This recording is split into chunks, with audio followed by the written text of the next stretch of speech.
لا شك أن محمدًا خير الورى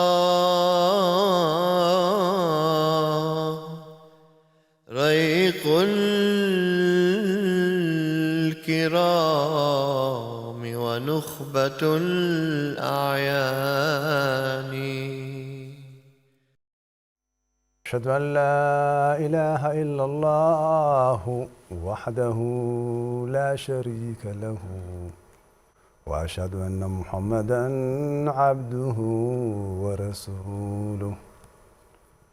اللهم صل على محمد وعلى آل محمد كما صليت على إبراهيم وعلى آل إبراهيم إنك حميد مجيد. اللهم بارك على محمد وعلى آل محمد كما باركت على إبراهيم وعلى آل إبراهيم إنك حميد مجيد. السلام عليكم ورحمة الله وبركاته. kusoo dhowaada barnaamijkan noolaynta islaamka. waa barnaamij diini ah oo aynu kaga hadalno ama aanu idinku soo gudbino macluumaad la xidhiidha jamaacada Axmadiya si dadweynaha Soomaaliyeed aan u soo gaarsiino in mahdigii calayhi salaam uu rasuulkeenu sallallahu alayhi wasallam inoogu bushaareeyey inuu iman doono aakhir zamanka uu yimi yahayna aasaasaha jamaacada Axmadiya Mirza Ghulam Ahmed calayhi salaam. barnaamijkan waxa aynu kaga hadlaynaa qisada Nabi Ciise. Nabi Ciise masamada ayuu ku nool yahay oo uu ka soo degi doona aakhir zamanka mise waa geeriyooday oo dunidan ayuu ku dhintay. marka barnaamijkan ayaa haddii alla ka dhiga aniga iyo Ismaaciil aanu naaqishi doonaa qisadan Nabi Ciise sida waafaqsan kitaabka Quraanka. su-aashu waxa weeye Ismaaciil, maxay tahay sababta dadku ay ugu haystaan in Nabi Ciise calayhi salaam uu samada ku nool yahay tanaad arkayso inaanay waafaqsanayn kitaabkii Quraanka ahaa? أعوذ بالله من الشيطان الرجيم بسم الله الرحمن الرحيم. وأرن aad u wanaagsan in dadka ay fahmaan u baahan tahay ay u baahan yihiin dadka inay fahmaan sababta ay sidan u haystaan. waxaa la oran karaa waxaa sabab u ah arrimo badan oo ay ka fahmeen ambiyadka Ilaahay taasoo khilaafaysa kitaabka Quraanka Kariimka. waayo qof bashar ah oo bini aadan ah ama ambiyadka oo dhan markii aad fiirisid sida uga u fahmeen ayaa waxay tahay si markaa khilaafaysa kitaabka Quraanka Kariimka, taasoo inaba marka aad dib aad u fiirisid oo marka aad fiirisid taana oo khilaafaysa oo la xiriirta arkaan al-iimaan. arkaan al-iimaanna waa tiirarka islaamka oo Ilaahay qofka uu u soo dejiyey uu yiri aamina tiirarkan arkaan al-islaam, taasoo tiirar u ah aaminaadda qofka bini aadanka. marka mid ka mid ah tiirarka haddii ay qofka ay ka qaldan yihiin intaba way ka qaldamayaan. marka masalan tusaale ahaan waxaa jira qisooyin kale oo la xiriira ambiyada Alle oo ay u haystaan in samada loo qaaday. yani waxay u haystaan ambiyada Alle inay samada qaban karaan oo samada ay ka iman karaan. waa sax. waan gartay. sida Nabi Idris oo kale, sida rasuulkeena sallallahu alayhi wasallam in leeltul micraaj la dheelmiyey oo kale, sida markaad fiirisid Nabi Aadan oo kale alayhi salaam rasuulkeena sala allahu calayhi wasalam innaba meelay kaga qoran tahay qur-aanka kariimka inooguma sheegin, balse siday u fahmeen baa waxay tahay in jismiyan loo qaaday ambiyaadka ilaahay, taasoo sunnatul xayaa ka soo horjeedo, sunnatul ambiyaa ka soo horjeedo, qur-aanka kariimka ee khilaafaysa haddana. waarno waxay yidhaahdaan nebi aadan oo kale waxa ay yidhaahdaan samada ayuu ka yimi oo samada ayaa isaga yaxaawo samada jannada ku jira markii hore oo samada ayaa laga soo dejiyey, taasuna kama sugna kitaabka qur-aanka ah. waa sax. runta nebi diris oo kale waxay yidhaahdaan ma garanaysaa isna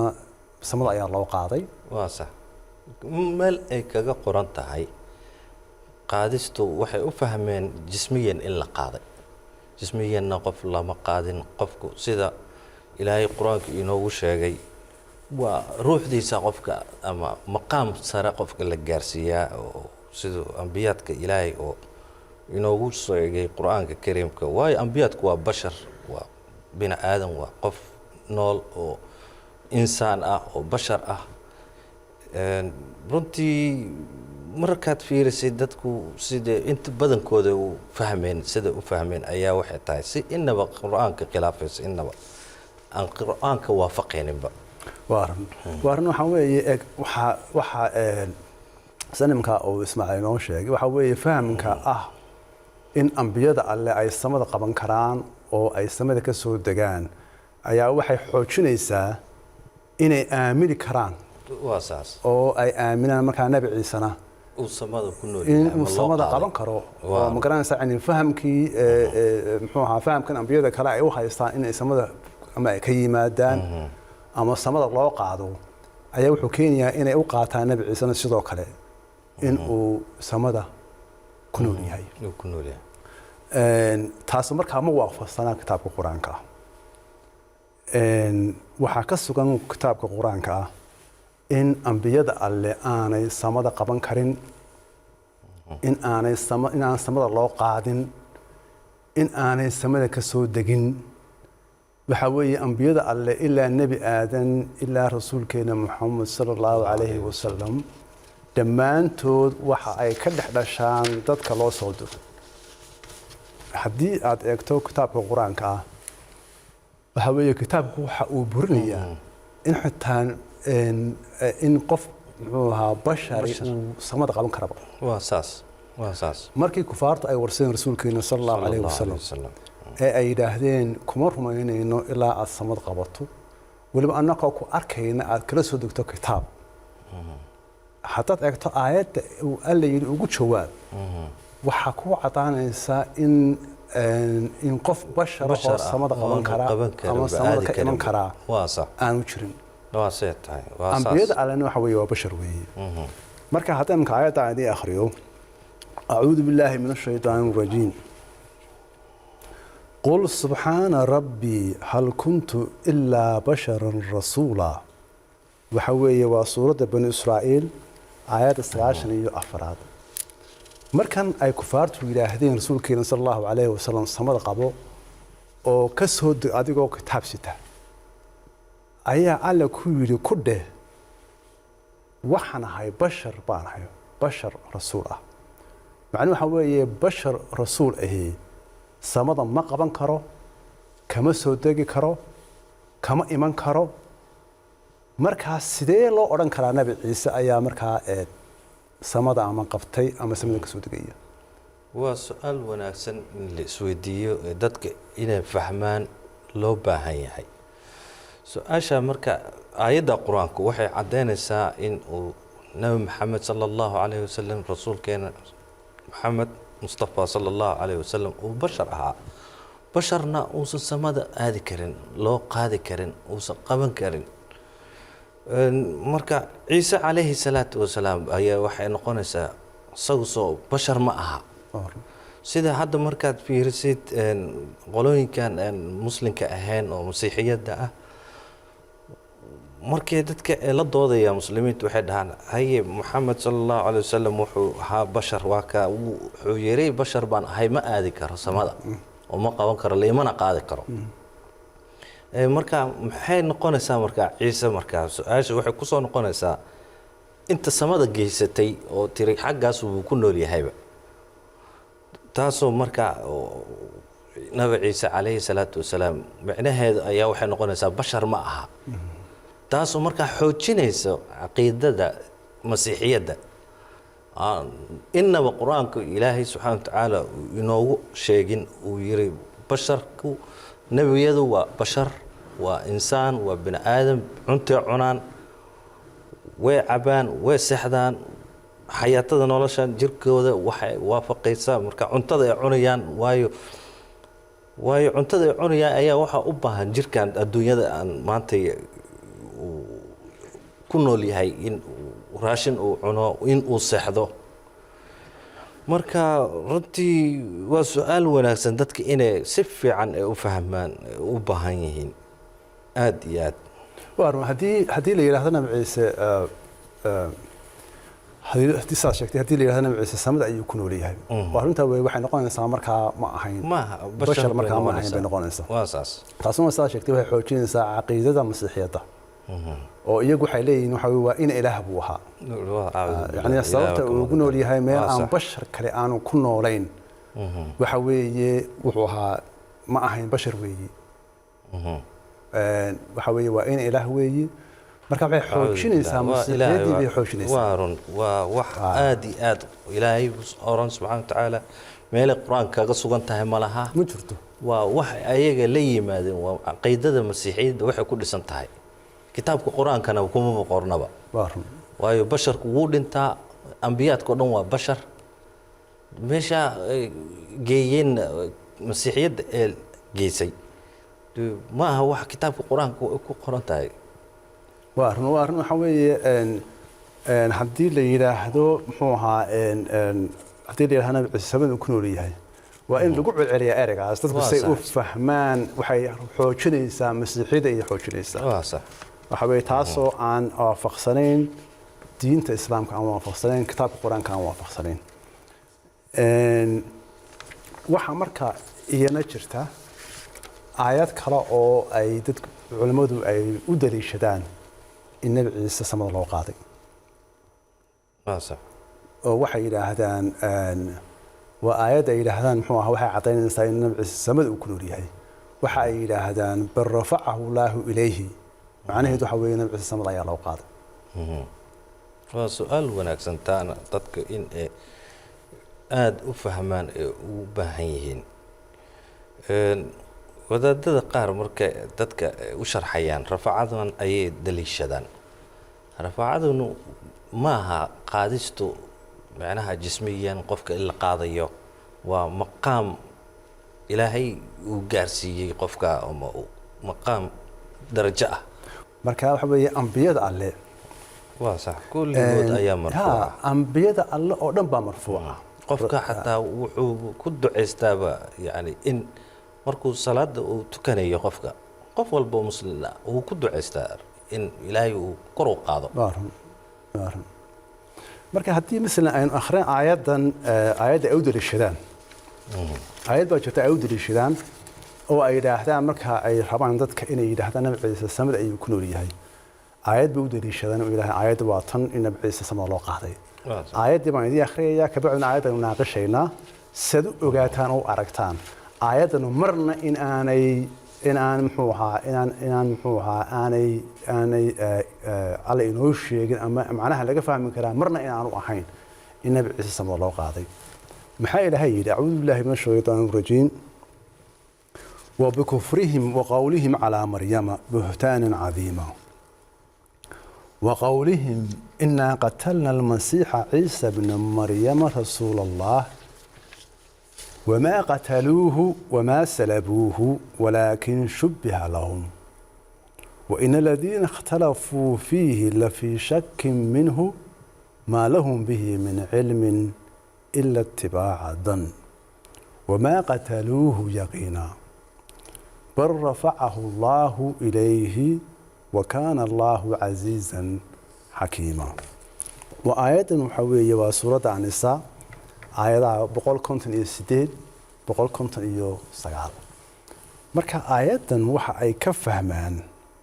in nabi ciise sama loo qaaday haddii si aad eegto macnaha aayadda waxa aayaddan alla inoo sheegay in yahuuddu ay yidhaahdeen waxaanu dilay nabi ciise alle muxuu yidhi acuudu billaahi min ashaytaani arajiim وقولهم إنا قتلنا المسيح عيسى ابن مريم رسول الله وحن الدلي بيلاهدين نبي عيسى رسولك عليه أيام الدلي مركا إلهي محبوب شوابي إلهي محبوب شوابي يهودي وأوليه هاي نبي عيسى ما يدلين قصص إلهي محبوب وما قتلوه وما سلبوه ولكن شبه لهم يقول حيوان دلي إلهينا وحو يري ما يدن دلين صليب كانوا كمين كويسن إن أكود شان ولكن شبه لهم لكن وإذن لا إكاتي لا إكاتي واساس إن الدشين وإذن كلا إكاتي أيه إذن لا إكاتي واسع مركا تنبأ بهم مركا إلا فهموا سيورو إكاتي واسع أي أو بهم إلا فهموا إن سفي عن إدتك وفهمه وباهي مركا سواش وحوي دتك قاربوا وحوي هيستعين قفك لو بدلي واسع يا وسؤال ويا حاجة سؤال أديات يا حاجة يعني وحوي أرنتا ماشى كذا عطي محوها أي يسكت يهود إن عيسى كحران صليب أو صليب كدلان أي وادي قارو حيرة هذا محل شبه هاي قف كلا عليها لو شبه هاي أو قف كتير كلا حرة نبي عيسى مع هاي قف كلا أيوها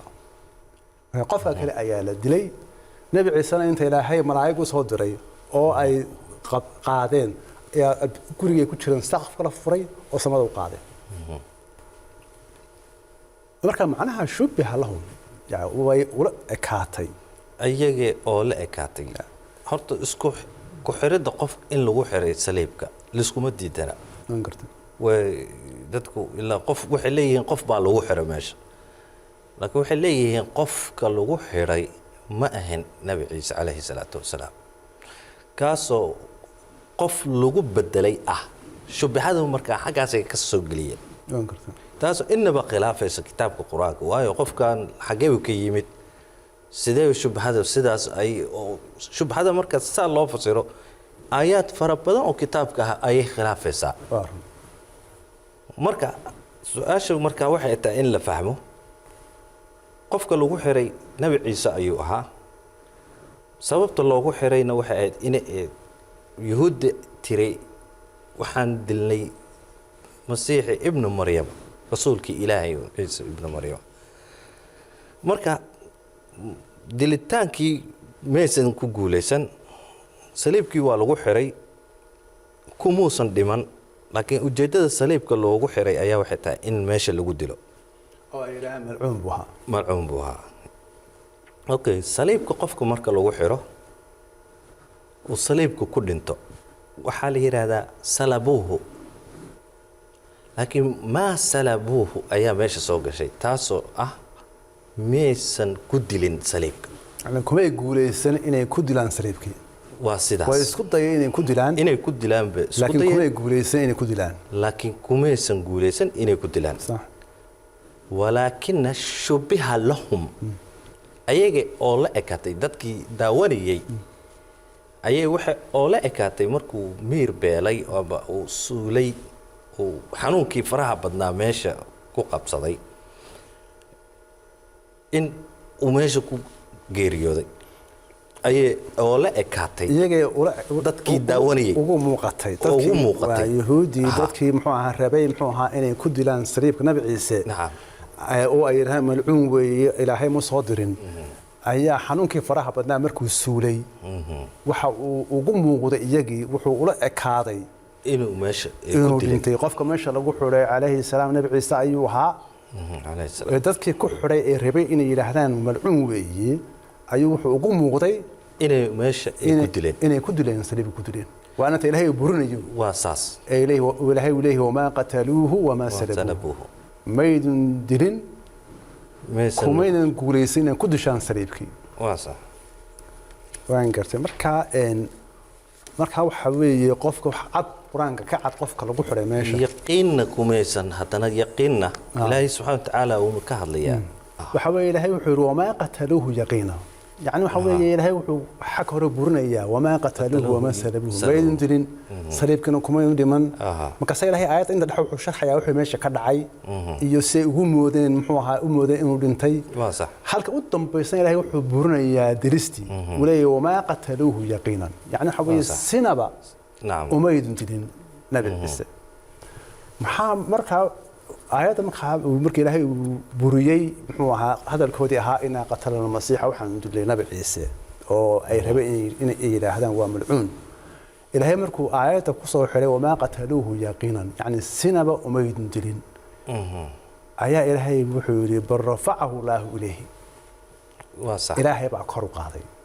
waa sax marka barrafacahu allah ilayhi in ilaahay kor u qaaday oo uu yahay adoon alla dhaweystay oo maqaam ahaan darajo ahaan alla dhaweystay ayaa waxay ka jawaabaysaa muxuu ahaa qorshihii yahuudda inay yidhaahdaan waa malcuun sababta meesha ku xurayaan waxay ahayd inay yidhahdaan waa malcuun marka taasa ilaahay ka jawaabaya uu leeyahay barrafacahu allah ilayhi malcuun ma هو مرفوع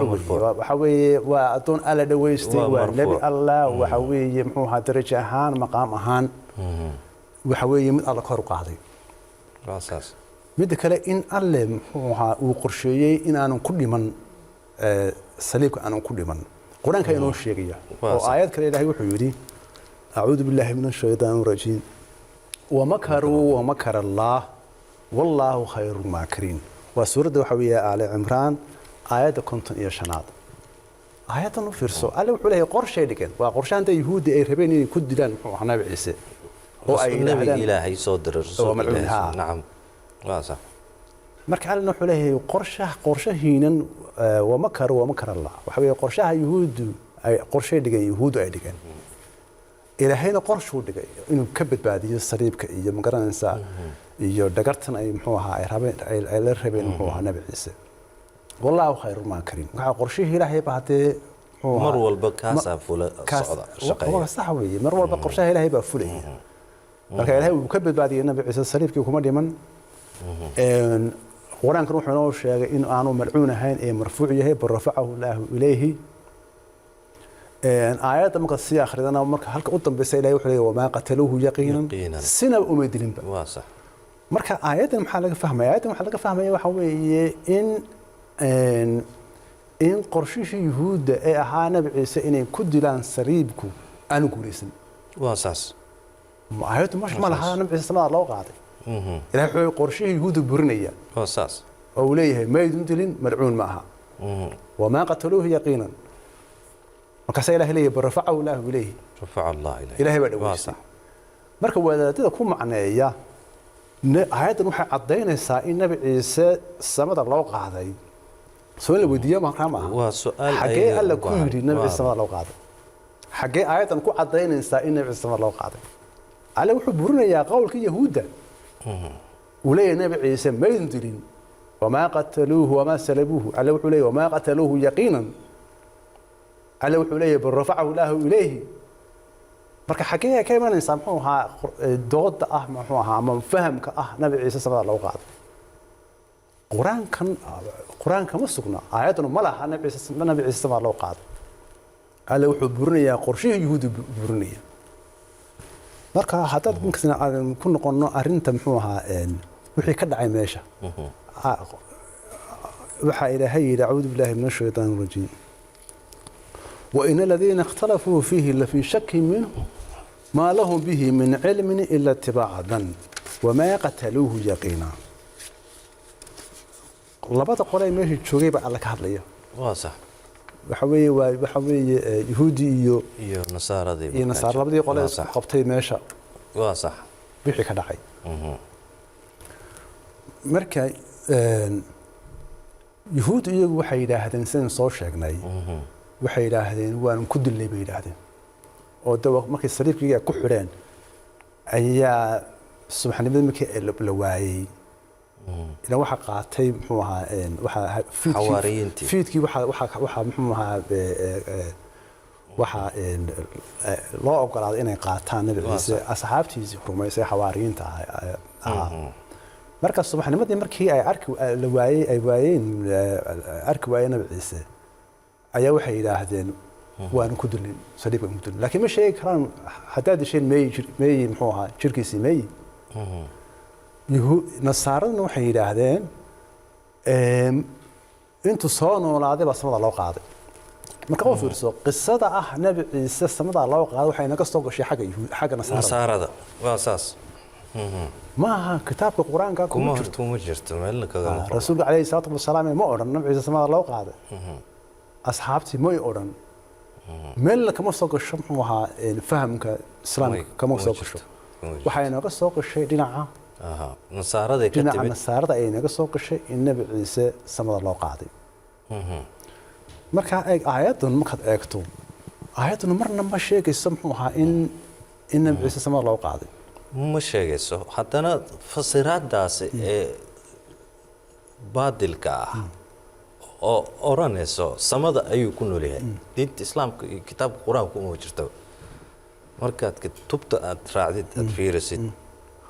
meel ay kaga qorantaa malaha kitaabka quraanka marka waxaa isweydiin mudan sababta maxay u diideen maxaa jiro maxaa keenay in la diido nabi ilaahay soo diray rasuul ilaahay soo diray صح ilaa qoomka reer bani israa'iil buu u soo diray ilaahay subxaanahu wa tacaala صح sababta ay u diideen ayaa loo baahan yahay in la fahmo sabab la'aan meesha ma jirto marka sababtaasi dadkii ma fahamsanaba tiyo kala maantayna taagan 2,000 sano kadib iyo in ka badan 2,000 sano weli maanta way taagan tahay oo waxa maanta ay dadku sugayaan in nabi samada ka imaanayo sida reer bani israa'iil waagaas ay u sugayeen yahuudi ee yiraahdeen nabi baan sugaynaa samada ka imaanayo sababtaas loo diiday in nabi ciise ee rumeeya way waxay lahaayeen waxaan sugaynaa nabi idris oo samada ka soo dagayo waarno nabi idris waxa uu haysteen in samada loo qaaday marka waxay markuu u yimid nabi ciise ee uu yiri waxaan ahay masiixi aad sugayseen ay waxayna hadii aad tahay muxuu nabi aan sugaynay meey muxuu ahaa nabi idris oo ka soo horeyn lahaa oo samada ka soo dagi lahaa meey saas marka waa runta waxa weeye sababta ay muxuu ahaa dadka maanta ay u haystaan in nabi samada ka imanayo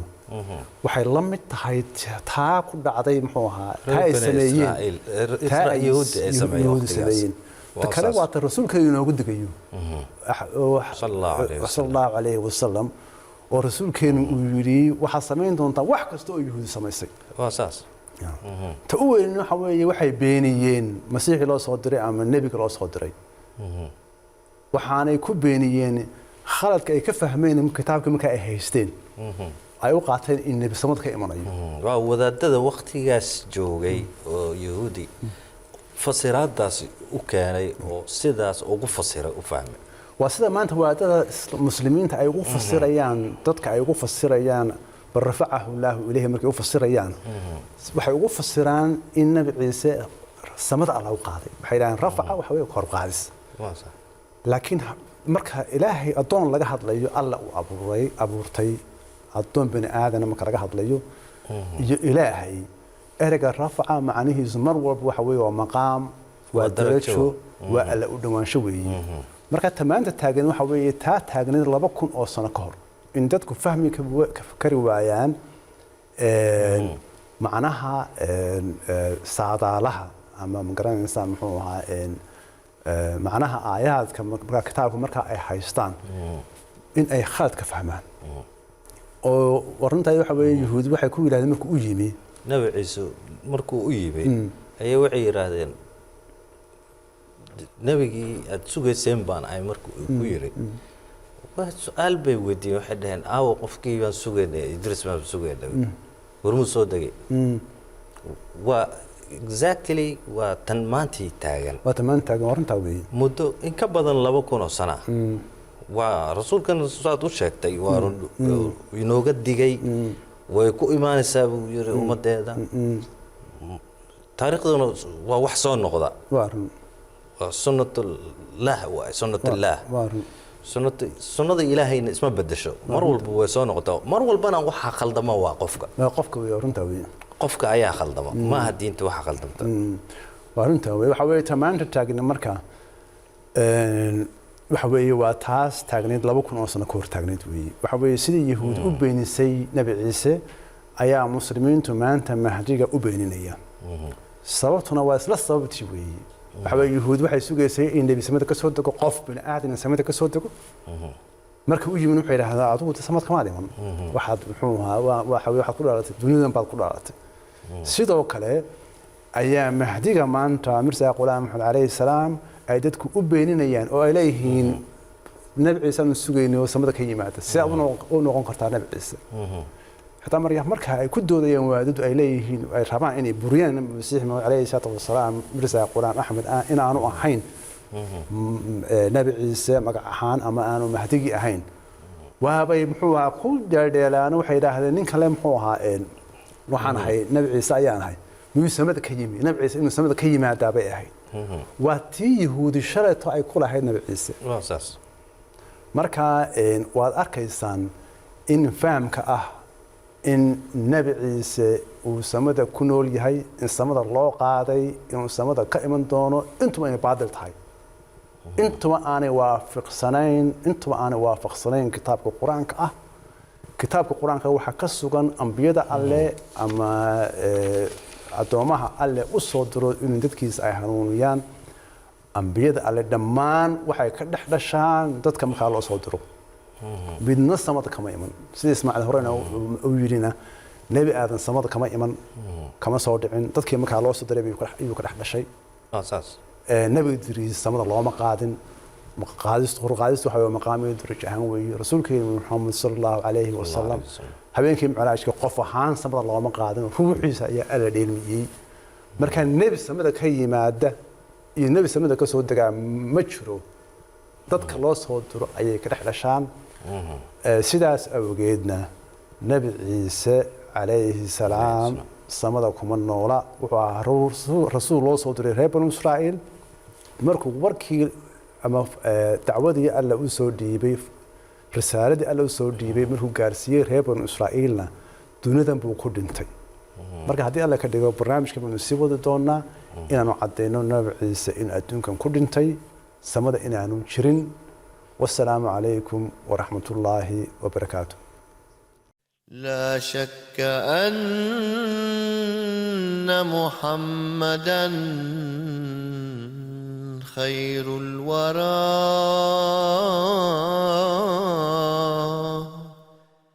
ريق الكرام ونخبة الأعيان